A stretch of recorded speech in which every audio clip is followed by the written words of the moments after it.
सुप्रभात बच्चों। तो आज हम पढ़ेंगे रहीम जी के दोहे पार्ट 2। तो यहाँ पर संवाद हुआ है, धनी रहीम जलपंक को लघु जीव पियत अगाय, उददी बड़ाई कौन है जगत प्यासो जाय। यहाँ पर मैं पहले शब्दार्थ बोलती हूँ आपको।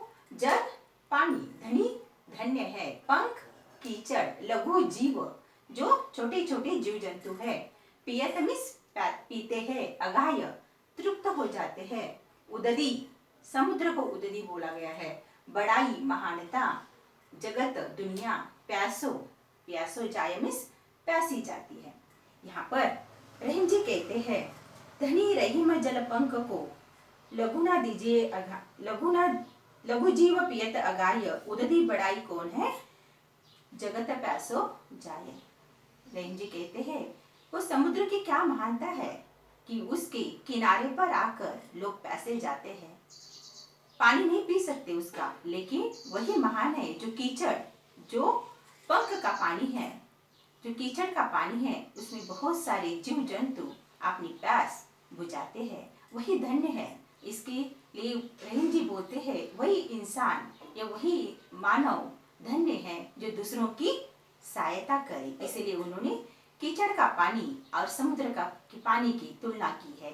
समुद्र बहुत बड़ा है, महान है, लेकिन उसके किनारे जाकर दुनिया प्यासी आ जाती है, और वही कीचड़ का पानी, थोड़ा सा पानी, बहुत सारे जीव जंतुओं की प्यास बुझाता है। दूसरा दोहा है, नादरिजी तन देत मृग नरधन सहेत समेत, ते रही मन पशु से अधिक रिजेहि कछु ना देत। नाद संगीत, रिजी मीन्स प्रसन्न होना, तन शरीर, ये समानार्थी शब्द भी है, तन शरीर, मृग हिरण, नरधन हेत समेत, ते रही मन पशु पशु प्राणी से अधिक, रिजेहु प्रसन्न होकर, कछु ना देता कुछ नहीं देते हैं। रहीम जी कहते हैं जो नाद में संगीत सुनकर मृग क्या हो जाता है, मुग्ध हो जाता है और अपना प्राण तक वो न्यौछावर कर देता है। एक पशु होकर, एक प्राणी होकर किसी की कला पर वो क्या हो जाता है, अपना प्राण न्यौछावर कर देता है। और मनुष्य भी किसी किसी की कला पर देखकर इतना प्रसन्न हो जाता है और प्रेम सहित तो अपनी संपत्ति उसको अर्पित करता है। लेकिन थोड़े मनुष्य ऐसे होते हैं जो जड़ मनुष्य है। रहीम जी कहते हैं कि किसी पर रिझ कर भी वो प्रसन्न नहीं होते, किसी की कला पर भी वो प्रसन्न नहीं होते। वो मनुष्य नहीं है तो वो पशु है, पशु समान है, उसकी बुद्धि कम है, वो जड़ है। बिगड़ी बात बने नहीं, लाख करो कि न कोई, रही मन फाटे दूध को मथे न माखन होय। बिगड़ी मीन्स बिगड़ी हुई बात, बनती नहीं है, बने नहीं। लाख मीन्स लाख करो कि न, कितने भी कोशिश करो, फाटे दूध को, फटे हुए दूध को, मथे न माखन होय, माखन मीन्स मक्खन। रहीम जी कहते हैं, बहुत ही सुंदर उदाहरण दिया है रहीम जी ने कि जैसे ही दूध फट जाता है, उसको कितना भी आप मथने की कोशिश करो, उससे मक्खन नहीं निकलता। एक बार दूध फट गया तो उससे मक्खन नहीं निकलता। वैसी जो बात बिगड़ जाती है, किसी को हम कुछ बोलते हैं या किसी के मन में हमारे विरुद्ध भावना हो जाती है या किसी का मन दुख जाता है, तो वो बात फिर से बनती नहीं है। इसीलिए उन्होंने उदाहरण दिया है फटे हुए दूध का। तो इसीलिए वो बोलते हैं जो भी आप बात कर रहे हो, किसी को कुछ कह रहे हो तो सोच समझ कर करना, जो भी आप कार्य कर रहे हो उसको सोच समझ कर करना। बिगड़ी हुई बात मीन्स बिगड़ी हुई बात कभी बनती नहीं है। दूसरा दोहा है, रही मन देखी बड़े न को लघु न दीजिए डारी, जहाँ काम आवे सुई कहाँ करे तरवारी। बड़े मीन्स बड़ों को, लघु मीन्स छोटा, डारी मीन्स त्यागना, जहाँ काम आवे सुई, सुई आप जानते हो तलवारी, तलवार। रहीम जी बहुत ही सुंदर ढंग से यहाँ पर बता रहे हैं कि हर एक वस्तु का, हर एक इंसान का अपना अपना महत्व होता है।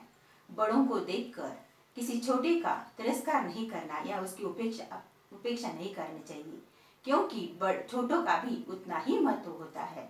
जैसे कपड़े फटने पर हम सिलाई के लिए सुई का ही इस्तेमाल करते हैं, ना कि तलवार का इस्तेमाल करते हैं, और लड़ाई के लिए तलवार ही चाहिए। वैसे रहीम जी कहते हैं हर एक वस्तु का उतना ही महत्व है कि हम क्या करते हैं, बड़ों को देखकर छोटों का त्याग कर देते हैं या उसकी उपेक्षा करते हैं। ऐसे नहीं करना चाहिए। हर एक चीज अपनी अपनी जगह पर उतनी ही महत्वपूर्ण है। इसलिए उन्होंने उदाहरण दिया है एक छोटी सी सुई का और बड़े तलवार का।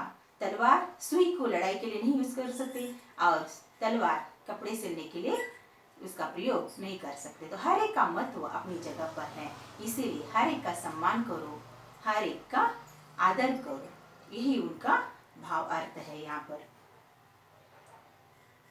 और उसके बाद दूसरा दोहा है, रही मन निज संपत्ति बिना को न विपत्ति साय, बिनु पानी जो जलज को नहीं रवि सके बचाय। निज मीन्स अपना, विपत्ति संकट, सहाय सहायक, जलज कमल, रवि सूर्य। रहीमन निज संपत्ति बिना, रहीम जी कहते हैं खुद की संपत्ति का कितना महत्व है। जो संकट में काम आती है वो खुद की ही संपत्ति होती है।